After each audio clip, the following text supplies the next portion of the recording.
Hello दोस्तों, नमस्कार। आप कैसे हो? आशा करता हूँ आप बहुत अच्छे होंगे और अपना हेल्थ का ख्याल रखते होंगे। और आज इस टैबलेट के बारे में बात करेंगे। ये स्मार्ट कंपनी का आता है, बहुत ही अच्छा ऑल इंडिया मार्केटेड कंपनी है।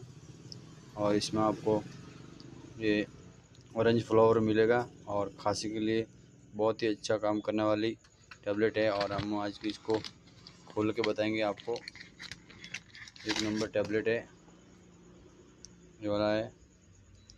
ऑरेंज कलर आता है और खांसी में, गले में खराश, कफ में बहुत अच्छा काम करता है।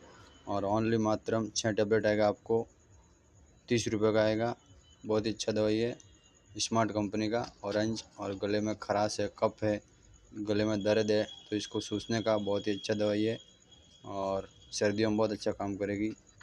स्मार्ट कंपनी का 30 रुपये का एक